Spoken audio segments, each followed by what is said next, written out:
জীবনে কার সাথে আজীবন থাকা যাবে আর কার সাথে থাকা যাবে না, জীবনে কার সাথে সম্পর্ক রাখা যাবে কার সাথে রাখা যাবে না, এটা সিদ্ধান্ত যত দ্রুত নেওয়া যাবে তত দ্রুতই উত্তম। কারণ হলো, আপনি যদি এই সিদ্ধান্তে অনেক বেশি লেট করে ফেলেন, আপনার জীবনের খাতা কিন্তু পচে যেতে পারে। কিছু কিছু বিষয় যত দ্রুত সমাধান করা যায় তত দ্রুত উত্তম। অনেক সময় লেট হয়ে যাওয়াটাই মানুষের মৃত্যুর কারণ হয়ে যায়। মনে করেন আপনার হার্টে একটু প্রবলেম হয়েছে, ব্যথা দিচ্ছে, কিন্তু আপনি এটাকে ইগনোর করলেন। আপনি ভাবলেন যে আমার কিছু হয় নাই, I am not going to doctor, I am not going to visit any doctor, আমি যাব না, আমি দেখাবো না, রোগ যেমন আছে let it be how it is right now, যা আছে থাকতে দাও। হতে পারে এই রোগটা এখন যেহেতু আপনি সিরিয়াসলি নিচ্ছেন না, 1 মাস পরে আপনার হার্ট কিন্তু ব্লক হতে পারে, আপনার হার্ট কিন্তু নষ্ট হতে পারে। যদি আপনি রাইট টাইমে ডিসিশন নেন, রাইট টাইমে অ্যাকশন নেন, তবে কিন্তু আপনি সুস্থ হতে পারেন, আপনি বাঁচতে পারেন। তো আপনার জীবনের সিদ্ধান্তের ক্ষেত্রে কার সাথে আজীবন থাকা যাবে, কার সাথে থাকা যাবে না, কার সাথে সম্পর্ক রাখা যাবে, কার সাথে রাখা যাবে না, এই সিদ্ধান্ত যদি আপনি এখন নিতে না পারেন, তো যে আপনার ক্ষতি করতে চায় সে হতে পারে আগামী 1 বছরে আপনার এত ক্ষতি করবে যে আপনি উঠে দাঁড়াতে পারবেন না, আপনার জীবনে আপনি সফল হতে পারবেন না।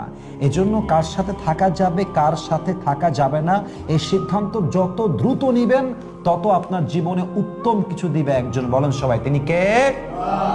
মনে করেন আপনার বাড়ির টিন ফুটা হয়ে গেছে, ফুটাটা হয়েছে শুরুতে এতটুকু হালকা, আপনি পুটিং করলেন না, পানি পড়লো, বাড়িতে হালকা ভিজলো। যদি আপনি এখনই ঠিক না করেন, দেখবেন যে ফুটা বাড়তে বাড়তে এত বেশি হয়ে যাবে যে বৃষ্টি হলে আপনার পানি বাড়িতে এটা পুকুর হয়ে যাবে। দিন যত যায় এটা বাড়তে থাকে। তো আপনি আপনার লাইফে যদি কখনো কখনো বেঈমানের সঙ্গে না থেকে একা থাকেন, আপনি 1000 গুণ সামনে যেতে পারবেন। এটা আমরা অনেকে বুঝি না।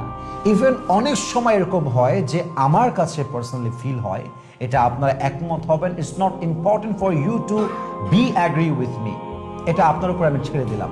দেখবেন মাঝে মাঝে কারো সাথে থাকার চাইতে একা থাকাটা অনেক বেশি উত্তম হয়। মাঝে মাঝে কারোর সাথে থাকার জন্যই আপনি সফল হতে পারেন না। একজন হাজব্যান্ড যে সফল মানুষ, যে অনেক বড় ব্যক্তিত্বের মানুষ, যে অনেক বড় কিছু করতে পারে, হতে পারে তার জীবন সঙ্গিনী চিটার, সে ভালো কিছু করতে গিয়েও অসফল হতে পারে। বলো সবাই, হতে পারে কি পারে না? কিন্তু এই যুবকটা যদি আজকে একা থাকতো, সে পুরো ইতিহাস পাল্টে রেখে দিতে পারত। কিন্তু চিটেড হয়েছে, বাটপারের পাল্লায় পড়েছে, বেঈমানের পাল্লায় পড়েছে, জীবনটা অনেক দূর যেত, জীবনটা আটকে গেছে। এই জন্য লাইফে এই সিদ্ধান্ত খুব দ্রুত নিতে হবে যে কার সাথে থাকা যাবে আর কার সাথে থাকা যাবে না। জীবনটা পচে যাওয়ার আগেই ওখান থেকে বের হয়ে আসতে হবে। কারণ যত দ্রুত বের হবেন, you can start your life from the beginning. একটা ডায়লগ আছে, जिंदगी जीरो से भी शुरू हो सकता है, क्योंकि जो हो गया वो मेरा गुजरा हुआ जमाना था, उस पर मेरा कोई हाथ नहीं है, लेकिन अब जो होने वाला है उसको मैं बदलना चाहता हूं, मैं बदल भी सकता हूं। तो जो भी हो गया उसको भूल जाओ, let's look at it positively and start your life from the beginning. যা হয়ে গেছে ভুলে যাও, জীবনটাকে নতুন করে সাজাও, নতুন করে শুরু করো। এই জন্য সবার জন্য আমার একটা মেসেজ, আজকে সিদ্ধান্ত নেবেন কার সঙ্গে আপনার জীবন কাটানো যাবে, কার সাথে কাটানো যাবে না। যার সঙ্গে যাবে না, as much as you can, যত দ্রুত করা যায় আপনি আপনার বেস্ট লেভেল থেকে ট্রাই করবেন। হতে পারে বন্ধুত্ব, হতে পারে বস স্টাফের সম্পর্ক, হতে পারে হাজব্যান্ড ওয়াইফের সম্পর্ক। যত দ্রুত বের হয়ে নতুন লাইফ লিড করা যায়, তত বেশি আশা করা যায় আপনি আপনার জীবনে অনেক দূর যাবেন। বলেন সবাই ইনশাআল্লাহ।